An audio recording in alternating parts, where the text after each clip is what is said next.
Around Dodge City and in the territory on West, there's just one way to handle the killers and the spoilers, and that's with a U.S. Marshal and the smell of Gunsmoke.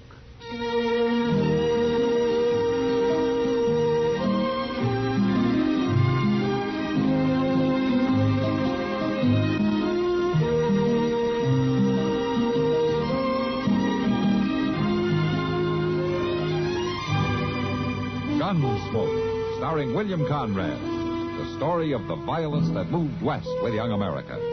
And the story of a man who moved with it. I'm that man. Matt Dillon, United States Marshal. The first man they look for and the last they want to meet. It's a chancy job, and it makes a man watchful. And a little lonely.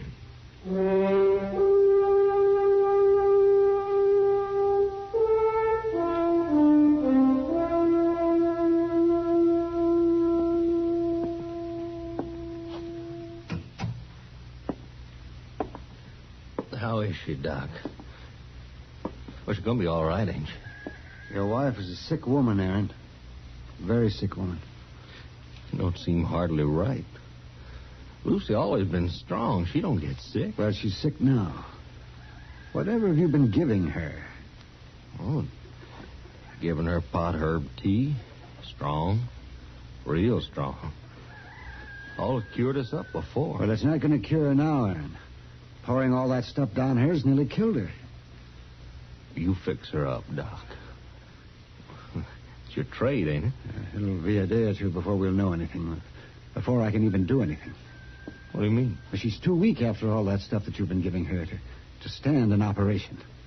I'll have to build her up. Operation? Well, there's just a chance that it'll save her, Aaron. Something's got to relieve that pressure. You want to take a knife to Lucy? It's the only thing I know to do. It may not work. I can't promise you that it will, but she'll die, sure, without it. No. You ain't going to take no knife to Lucy, Doc. No, she ain't that sick. I tell you, if you go on feeding her those herbs, she'll die. Well, you cut into her, she'll die, sure. No, Doc, get away from that door. Doc, I'm going in there, and I'll take care of her. Now, you listen go to me. along. Your wife's got one chance. It isn't a very good chance, but she's got one. And I'm not going to let you take it away from her if I have to keep you out of there with a gun.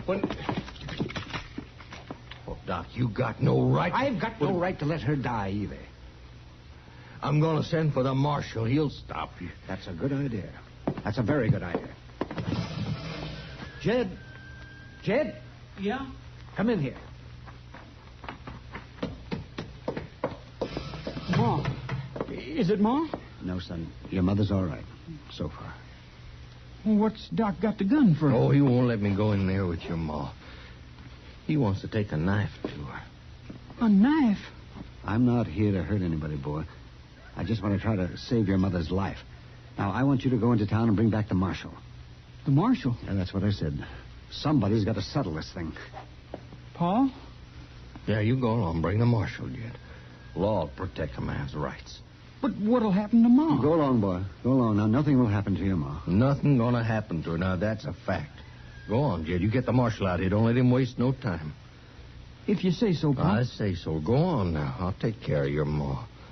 I aim to take care of her. Gun or no gun.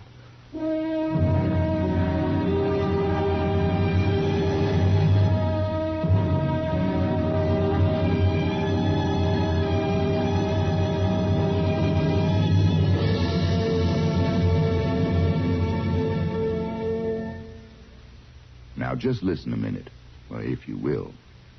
I've got a little story to tell you. Well, it's not so little, it's sort of a tall tale. I don't know if you've heard of Joe Mazurek or not. If you've never worked in steel, then you probably haven't. But he was a legendary giant whose body was made of pure steel. It was Joe who invented riveting. Joe would stand there shaping rivets out of the hot steel with his thumb and fingers, and while the rivets were taking shape, he'd punch holes in the girders or plates with his little fingers. Then he'd plug the rivets into the holes and pound them over with his knuckles. Worked so good that they invented riveting machines to take his place on jobs he couldn't get to. Joe was a busy man, you bet. But in between jobs, he couldn't just stand around doing nothing, so he'd stockpile cannonballs. making them out of white-hot steel the way little children make snowballs, by rolling them in their hands. For entertainment, Joe used to have what he'd call a taffy pull, only he'd use steel instead of candy. And as he stretched it out, his fingers would be shaping it. When he finished each long tug, he'd break it off and lay down another length of rail to cool. Guess half the rails of the B&O were made by Joe at his taffy pulls. Yes, Joe Mazurack was the spirit of the steel industry, the spirit of those men who worked and sweat before the open hearths of the Alleghenies, who laughed and bragged about the strength of their giant while they turned out the finest steel in the world. Some of that steel was Joe Mazurack himself, to hear them tell it. Seems that during the year of the big layoff, when the steel mills couldn't get metal to process, why, Joe, he melted himself down in the flames of hearth number 7 so's America could maintain its steel supply. Yes, old Joe was quite a legend, wasn't he? Say, isn't it nice being citizens of a country where you can laugh and talk about things free as a breeze, and write and read and worship, too? Yes, sir. Maybe you don't think about it much, but you should. Sick? I tell you, if you go on feeding her those herbs, she'll die. Well, you cut into her, she'll die sure. No. You can leave your horses here. I'll take care of them. Oh, thanks, Flora. All right, come on, Chester.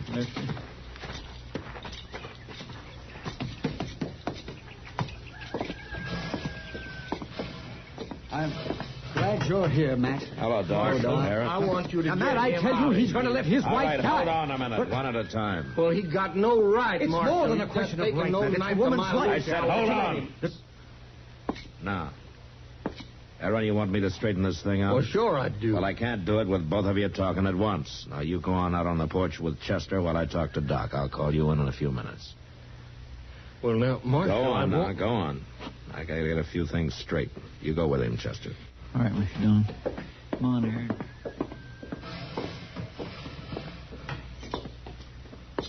Now, Doc, what's this all about? What are you doing holding a gun on a man in his own house? Well, I guess it looks crazy, Matt, but it was the only thing I could think of.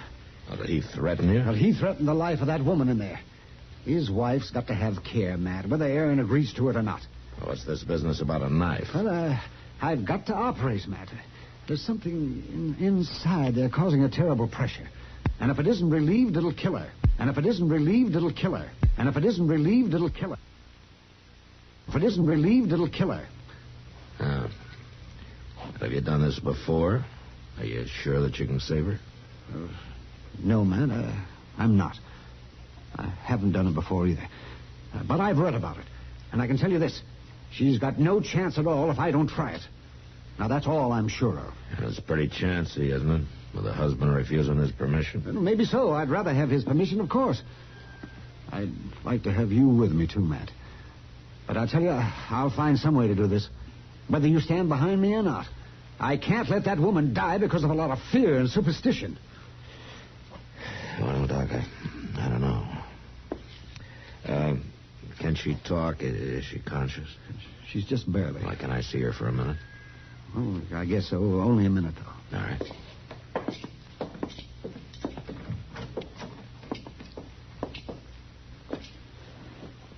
Mrs. Middleton? Lucy? This is Marshal Dillon.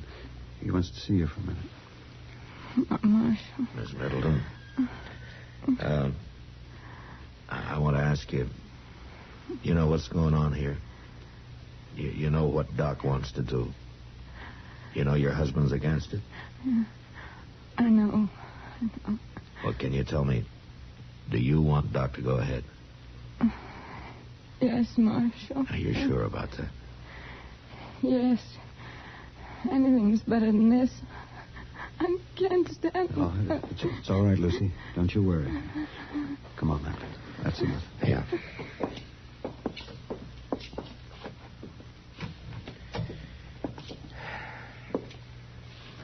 Well, Matt? I sure hope you're right, Doc. How can I help? Well, I want you to get her into my office. You can help me with that. Well, isn't that going to make things even worse, carrying her out of here away from her husband? I can't help that. I got to build her up for a couple of days. If I leave her here, Aaron will go right on pouring that witch's brew into her. She can't stand to get any weaker. Yeah. All right, Doc. I got Chester to hitch up a wagon.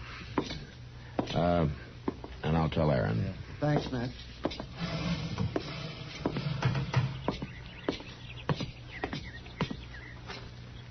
Well, Marshal, you going to clear him out of here? No, Aaron, I'm not. Your wife needs help, and Doc's the only man to give it to her, and I've got to take his word for it.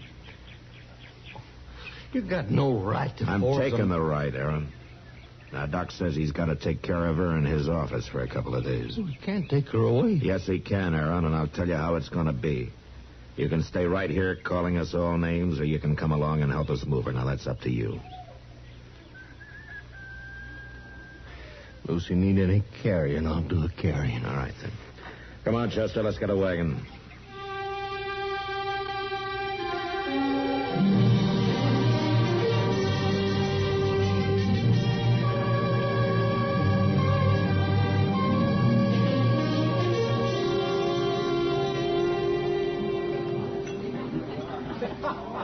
Another drink. Sam, pour me another one. You sure, Aaron? I'm sure. I never saw you take more than 1-2 drinks before I in my got cause life. to drink. Now you just go on pouring. You're the boss. You got cause to drink. I'm the man to drink with you. Well, that's good, mister. Man ought to have somebody to drink with. Oh, yeah. Then it's all right if Sam pours me one, too. Pour him one, Sam. All right. Hey, you sound like you got big trouble, mister. I'm always ready to listen to a man's troubles when he's buying my drinks. Won't even let me see her. My wife, Lucy. Oh, keeping a man from his wife. That ain't right. No, it ain't, mister. It sure ain't. It's what I say. Ain't right. So where they got her? Got her up to Doc's for 2 days. Can't even see her. Why, that's a terrible thing. That's a terrible thing. Oh, say, my glass is empty. Sam, fill him up, Sam. All right, Aaron. It's a terrible thing. That's what it is, all right. For sure. And tomorrow Doc's gonna cut into her. Cut into her? Are you going to let him do that? Well, to your woman? No, I ain't. Ain't gonna let any butchering Doc do Well, that. we can go right up there and get her away. That's what we got plenty of help around here. You just buy these boys a drink, you got plenty of help. Hey! You know what Doc wants to do. You know your husband's against it. I know. This man's buying. Is that right, mister? That's right, I'm buying. He's buying. Come on, Sam. Pour it all out for everybody. That's it now. Listen, Doc has got this man's wife locked up in his office. Are we going to stand for that? Well, come on, then. Yeah, come on, all you fellas. Yeah. I'll buy more drinks after, but right now we're gonna get my Lucy away from that butchering Doc. Right? Come on now. Hey, hold on there, Aaron. What's your hurry? We're gonna take Lucy away from that butchering Now, Doc. you just stand back there. You're going to leave Lucy alone. Doc's the only chance she's got. We're gonna get that butchering Doc, and all these men gonna help me. They say go and get Doc. Now, you stand out of the way, Marshal. Not Go and likely. get him. Hey, what are you doing there? Pick him up, Sam. All right, Marshal. Hey, I guess it's figured you'd be siding with Doc. Now, you listen to me. All of you. There's some excuse for Aaron acting the way he did. I'm sorry I had to hit him. But the rest of you standing around here working him up to Doc's got no call. I'm going to tell you something. There's not one of you that has the right to say anything about Doc anyway from Sunday. You get some rotten whiskey burning in your bellies and you're ready to take off like a pack of coyotes on the best man in this town. Well, he's been patching you up and saving your skins drunk and sober for money or for free ever since you can remember. For the first time you get a chance, you're howling at his heels. Now you listen to me good. Any one of you makes another move, I'll settle it with my gun, not my fists. Now go on, get out of here, all of you.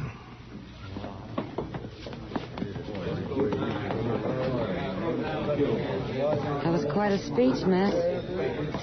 You want to have a beer and simmer down?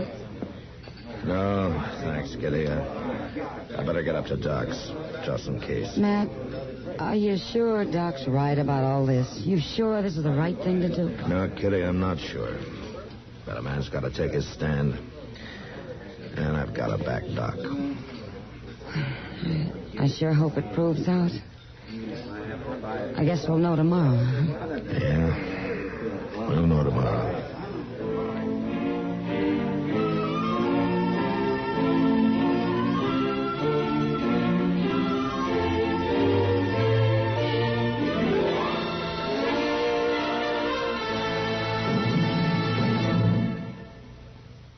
Well, here we are again. This is Myron J. Bennett with a little-known item of American military history. If you're a television watcher, you've probably figured the United States cavalry must have spent most of its time shooting up Indians and rescuing wagon trains. Well, as a matter of record, that's almost right. From 1865 to 1898, the Army regulars, horse and foot, fought no less than 943 engagements against the Indians to pave the way for our population explosion westward. And one of them proved the old strategy that it's sometimes better to run away if you want to fight another day. A Sioux chief, Crazy Horse, had been on the warpath for months with thousands of braves when 5 troops of the 7th Cavalry caught up with him at the Little Bighorn River on June 25th, 1876. Instead of waiting for 2 other columns to arrive and encircle the red men, General George A. Custer attacked the vastly superior forces and was killed in the fighting with all his men. In the official inquiry that followed, one officer, Captain F.W. Benteen, suggested that Custer might have fled the field and saved part of his command, adding his famous footnote to the tragedy. I think discretion would have been the better part of valor if he had.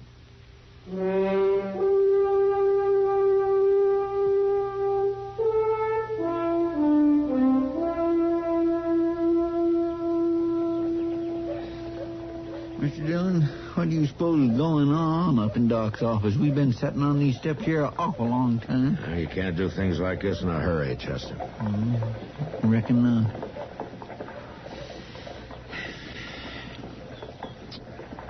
Awful hot out here in the sun, though, ain't it?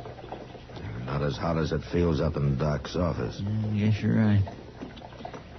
Mr. Dillon, how come Miss Kitty's up there helping Doc? I mean, wouldn't there be some neighbor lady? No, Chester, there wouldn't be. The neighbor ladies don't approve of the operation. Or at least their husbands don't. It sure does beat all. You notice Aaron there, waiting across the street? Yeah, I see him. He ain't took his eyes off Doc's window all morning. Well, would you? If it was your wife. No. Well, that is a... Well, of course not. I would... Oh, there's Miss Kitty. It's over, Matt. Doc's finished. Lucy. What happened to Lucy? She's alive, Aaron. That's all I can tell you. You'll have to wait for Doc. He said he'd be out in a minute. Kitty, you look all done in. Yeah. I sure am. But is she going to pull through, Lucy? Is she going to pull through? Well, honest, Aaron, I'd tell you if I knew. You'll just have to wait for Doc. Could I get you something, Miss Kitty? Some coffee or a drink, maybe? No, thanks, Chester. I'll just go along now. Errol'll fix me up. Oh, poor Miss Kitty. Oh. Doc, how is she? Well, Aaron, it's too soon to tell for sure, but I think she came through very well. She's got a lot of courage. Well, is she going to make it, Doc? Is she going to get well? I think she is, Aaron, with time. A lot of time. But yes, I think she's got a good chance. Can I see her now? Just for a minute. And don't expect too much. She's been through a lot. And don't talk to her. Just stand by there for me. Yeah, all right, Doc. Oh. Say, Doc. Yes, Aaron? Doc, I wasn't no help to you, I guess. Doc, I was afraid. Oh, I know, Aaron. Fear does terrible things to a man. But now, I want to thank you. Oh, it's all right, Aaron. You can go on up there. Go on, you get up there and see her. All right, Doc.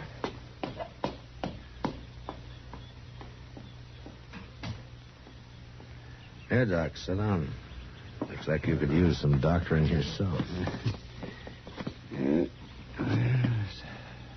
Yes, that was a hard thing, Matt. It was a very hard thing. Except for Kitty, you didn't have much help, did you? No, not much. Just you and Chester, and I thank you. Well, nobody was making it easy for you, that's for certain. Oh, most of them didn't know any better. Well, that's no help. No, it isn't. And I just wish we had some kind of a operation that would take care of it. What do you mean, Doc? I mean some kind of an operation that would cut out the fear and the ignorance and the superstition, so that a doctor wouldn't be fighting two battles whenever he tries to save a life. Had to be some knife that'd cut all that out of a person. Yes, man, it would. Sure would. But it's one knife that I wouldn't mind using.